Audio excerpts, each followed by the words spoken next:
मेरे प्रिय बार फिर से परमेश्वर के वचन की शिक्षा में आपका स्वागत है। और आज की शिक्षा को हम देखेंगे लूका उसका 5वां अध्याय उसके 20वें पद से। उसने उनका विश्वास देखकर उससे कहा, हाँ हे मनुष्य, तेरे पाप क्षमा हुए। जी उसने उस लकवे के रोगी से कहा, जी। मैं तुझसे कहता हूँ, उठ और अपनी खाट उठाकर अपने घर चला जा। हाँ। वो तुरंत उनके सामने उठा और जिस पर वो पड़ा था उसे उठाकर परमेश्वर की बड़ाई करता हुआ अपने घर चला गया। अपने घर चला चला गया। मेरे प्रिय, हम बहुत ही आवश्यक शिक्षा में इस समय है, मैं चाहूंगा कि आप ध्यान से इन शिक्षाओं को लें। एंड आई एम श्योर आपके जीवन में आपको बहुत आशीष मिलने जा रही है। मेरे प्रिय, हम यहाँ पे देखते हैं कि एक जन है जिसको कि फालिज हुआ था, पैरालिसिस उसको था। उसके दोस्त उसको खाट के ऊपर उठा के प्रभु यीशु मसीह के पास में लेके आते हैं और प्रभु से कहते हैं, जा बेटा, तेरे पाप क्षमा हुए। उनके विश्वास को देख के प्रभु कहते हैं, तुम्हारे पाप क्षमा हुए, अपने खाट को उठाओ और घर को जाओ। और वो जन उठता है, अपनी खाट को उठाता है, अपने घर चला जाता है। वो उसी समय चंगाई को प्राप्त करता है। मेरे पे जो सामने चीज जो नजर आ रही थी और वो ये थी कि इस जन को फालिस था। ये जन जो कि बीमार था, ये अपने आप को ऐसे देखता था कि इसको फालिज हुआ है। इसका परिवार इसको देखता था कि नहीं, इसको फालिज हुआ है। इसके दोस्त इसको इस प्रकार से देखते थे कि इसकी दिक्कत ये है कि एक पैरालिटिक है, इसको फालिज हुआ है। और वो फालिज का इलाज करा रहे थे। जब कभी किसी डॉक्टर के पास में जाते होंगे या किसी तरीके से उसकी समस्या का समाधान कराने के लिए कहीं जाते होंगे, तो वो ये कहते होंगे, इसको फालिज है, इसको पैरालिसिस है, और जिसकी वजह से इसकी ऐसी हालत है। पर मेरे प्रिय, हम देखते हैं कि दरअसल दिक्कत क्या थी। जब प्रभु यीशु मसीह ने उसको चंगाई दी तो प्रभु ने कहा, जा बेटा, तेरे पाप क्षमा हुए। उसकी दिक्कत ये थी कि उसके जीवन में कुछ ऐसे पाप थे जिनकी क्षमा उसने नहीं मांगी थी। पर जब क्षमा आई, हम देखते हैं चंगाई भी आने पाई। मेरे प्रिय, कई बार क्या होता है कि हम चीजों को फेस वैल्यू पे देख रहे होते हैं। जैसी हमको चीजें नजर आ रही होती हैं, हम उनको वैसी देख रहे होते हैं और उसी के संबंध में हम वहां पे इलाज ढूंढ रहे होते हैं और समाधान ढूंढ रहे होते हैं। यदि हमको कोई बीमारी दिखाई दे रही होती है तो हम उसी के समक्ष जाते हैं, उसी के तरीके से जाते हैं और हम उसका इलाज करा रहे होते हैं। यदि घर में झगड़े हैं तो हम उस तरीके से उसको सॉल्व करने की कोशिश करते हैं। बिजनेस में कोई दिक्कत आ रही है तो हम उस तरीके से उसको सॉल्व करने की कोशिश करते हैं, पर हम जड़ में नहीं जाते। जड़ कई बार कुछ डिफरेंट होती है। फालिज तो यहाँ पे एक फल है उस पेड़ का जो कि इस जन ने अपने जीवन में लगा के रखा है। पाप का एक पेड़ है जिसका ये फल हमको यहाँ पे दिखाई दे रहा है। और अगर हम फल को तोड़ने की कोशिश करेंगे तो कल कोई और फल वहां पे नजर आ जाएगा। ये तो बहुत आवश्यक है कि हम फेस वैल्यू पे चीजों को देखना बंद करें। जो सामने हमको चीजें दिखाई दे रही है हम उसको देखना बंद करें, हम जड़ पे जाएं और वहां पे हम चीजों का इलाज करने पाए।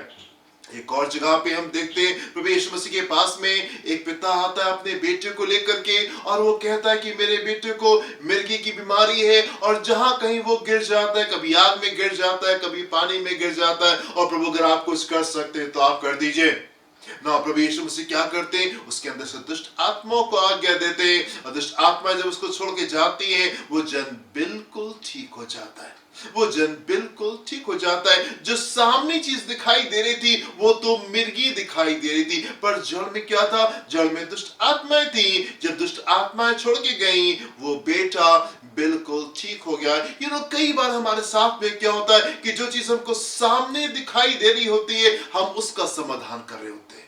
जो बीमारी, जो दिक्कत, जो समस्या हमको सामने दिखाई दे रही होती है हम उसका समाधान ढूंढ रहे होते हैं। और इसीलिए कई बार मेरे प्रियो वो समाधान कामयाब नहीं होता है क्योंकि हम फेस वैल्यू पे चीजों को देख रहे होते हैं, हम जड़ में जाके चीजों को नहीं देखते। पर जब हम जड़ में जाते हैं और जब जड़ से चीजों का इलाज करते हैं, आप प्रभु के पास में आएंगे, प्रभु से पूछेंगे, प्रभु यहाँ पे क्या दिक्कत है, यहाँ क्या प्रॉब्लम है, परमेश्वर आपको उत्तर देंगे। और जब आप परमेश्वर के साथ अच्छे रिश्ते में जाएंगे, पापों की क्षमा में जाएंगे, आप बड़े छुटकारे को अपने जीवन में आप महसूस करने जा रहे हैं। कल जिस पद को हमने देखा था आज फिर से देखेंगे। इज़ेकियल उसका 39वां अध्याय उसके 23वें पद को देखेंगे। यहाँ पे क्या लिखा हुआ है ध्यान से देखेंगे जी।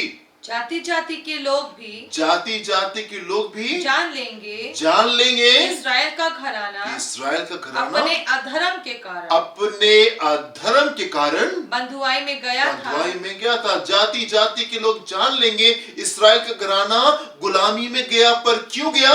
अपने अधर्म के कारण। कई बार हमको गुलामी दिखाई दे रही होती है, कल भाई हमको ये दिखाई दे रहा था कि अगला राजा आया, सामने से हमको अटैक किया और हमको बंधुआई में, हमको गुलामी में वो लेकर के चला गया, पर हम ये रियलाइज नहीं करते कि इसकी वजह क्या थी। वचन कह रहा है कि जाति जाति के लोग जान लेंगे कि इस्राएल का घराना अपने अधर्म के कारण बंधुआई में गया। बंधुआई क्यों आई? अधर्म के कारण। बंधुआई क्यों आई?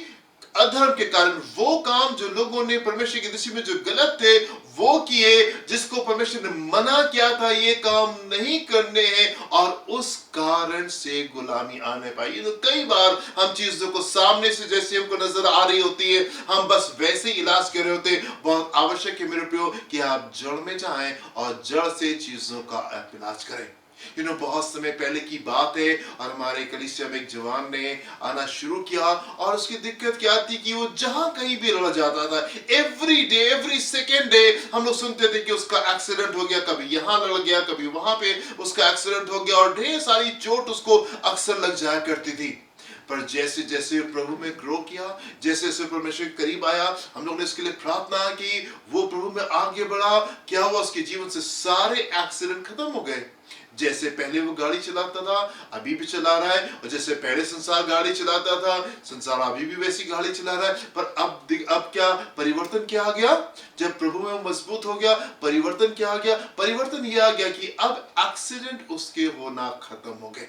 पहले आए दिन एक्सीडेंट हुआ करते थे, और बहुत बहुत भयानक एक्सीडेंट हुआ करते थे, अच्छी खासी चोट उसको लगती थी। पर जैसे जैसे वो प्रभु में ग्रो किया, उन्नति उसने प्राप्त की, हमने देखा कि उसकी जिंदगी से एक्सीडेंट्स जो थे वो चले गए। कई बार हम गलत दरवाजे के ऊपर खटखटा रहे होते, कई बार हम गलत समाधान को ढूंढ रहे होते, हमें जो दिक्कत सामने दिखाई दे रही होती है हम उसी का इलाज ढूंढ रहे होते, हम उसी का समाधान ढूंढ रहे होते।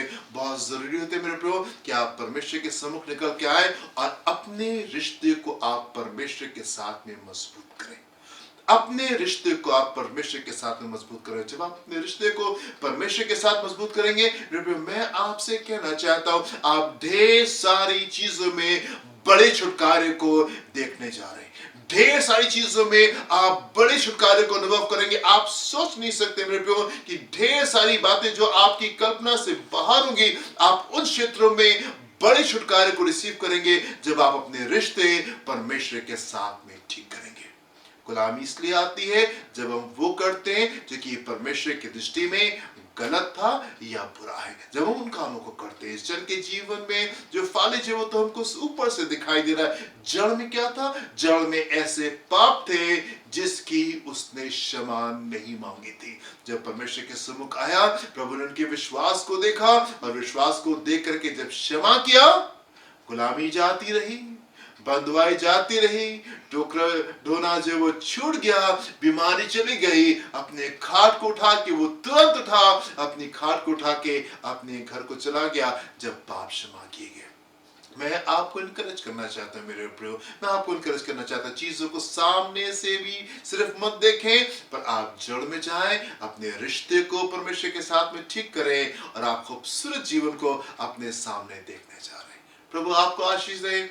हम प्रार्थना करेंगे। पिता परमेश्वर, हम आपको धन्यवाद देना चाहते हैं खुदा आपके खूबसूरत वचन के लिए, जो कि अच्छी शिक्षा में हमको लेकर के जाता है। हम चाहते हैं प्रभु कि हमको आत्मिक ज्ञान दे, आत्मिक समझ दे, ताकि हम चीजों को सिर्फ संसारिक दृष्टि से ना देखने पाए पिता परमेश्वर, पर हम तमाम बातों को आत्मिक दृष्टि से देखने पाए पिता परमेश्वर, और चीजों की जड़ में जाकर के हम चीजों को समझने पाए पिता परमेश्वर। हम चाहते हैं कि अपने लोगों को अपनी बुद्धि, अपने समझ, अपने ज्ञान से भरे, और होने पाए प्रभु कि लोगों के जीवन से ये पाप खुदावन जाने पाए, और वो एक अच्छे रिश्ते में आपके साथ में आने पाए। आपके फजल को, आपके अनुग्रह को, आपकी दया को और आपकी कृपा को खुदावन हम आपके लोगों के ऊपर मांग लेते हैं।